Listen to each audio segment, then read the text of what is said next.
Hello বন্ধুরা, আমি প্রীতিকণা। তোমাদের প্রথম পার্টে দেখিয়েছিলাম কলাপাতা কীভাবে মাছ ভাজা করে।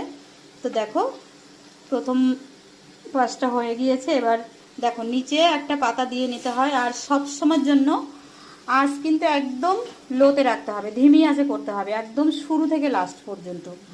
এই দেখো, মাছটা একটু ভিজে ভিজে রয়েছে।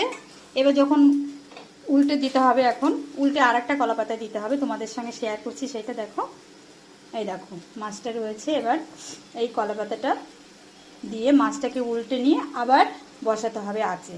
কিন্তু শুরুতে যেমন আঁচ একদম ধিমি করে দেওয়া হয়েছিল, একদম মাছ ভাজা এই পাশ যখন হয়ে যাবে একদম লাস্ট পর্যন্ত একদম আঁচ কমে রাখতে হবে। তোমরা কড়াইতে করো বা যাতেই করো, যাতে খুশি তোমরা করো, কিন্তু এই দেখো মাছটাকে পাল্টি করে দেওয়া হলো। এবার এই পাশের পাতাটাকে তুলে নেওয়া হবে। দেখো, নিচে সবসময় এইরকম একটা পাতা দিতে হবে, তার উপরে দেখো এই যে আর একটা পাতার উপরে উল্টিয়ে দেওয়া হলো। দেখো এই পাশটা কেমন হয়েছে। দেখো,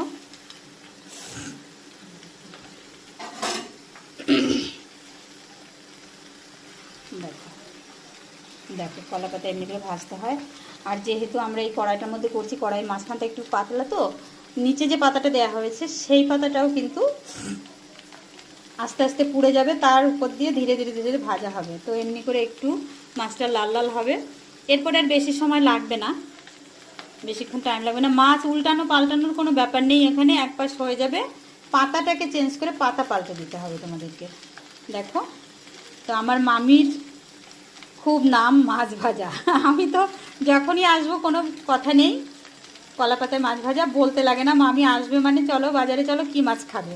সব মাছই ভালো লাগে, কিন্তু মামি সব রকমের মাছ করে খাইয়েছে, কিন্তু আমার কাছে বেশি ভালো লাগে এই পাঙাশ মাছটা। পাঙাশ মাছটা এমনি অন্যরকমভাবে রান্না করলে কেমন লাগে, কার কাছে কেমন লাগে জানি না, আমার কাছে এই ভাজাটা বেশি ভালো লাগে। দেখো, একটু তেলও ছড়িয়ে দেওয়া হচ্ছে, সর্ষের তেল। তো ধীরে ধীরে হতে হতে নিচের পাশটাও ঠিক এমনি হয়ে যাবে। তো বন্ধুরা, আমার ভিডিও যদি ভালো লাগে অবশ্যই লাইক কমেন্টস করবে। আর তোমাদের তো প্রথম পার্টির ভিডিওতে বলে দিয়েছি, মশলা বলতে কোনো বেশি কিছু নয়। আমি আবার বলছি তোমাদেরকে, এটা আমি লং ভিডিও করে দেখাচ্ছি। সাদা সর্ষে, কালো সর্ষে সামান্য পরিমাণে নিতে হবে। যেহেতু আমরা শুকনো লঙ্কাটা বেশি খাই না, কাঁচা লঙ্কাটাই বেশি খাই, কিন্তু তাও এখানে একটু শুকনো লঙ্কা দিলে দেখতে ভালো লাগে, আর সেই কারণে শুকনো লঙ্কা আর কাঁচা লঙ্কা দুটো মিশিয়ে দেওয়া হয়েছে। তো কী কী দেওয়া হয়েছে আরেকবার তোমাদের সঙ্গে বলছি। 2-4 কোয়া রসুন, সাদা সর্ষে আর কালো সর্ষে সামান্য পরিমাণে, কাঁচা লঙ্কা, শুকনো লঙ্কা।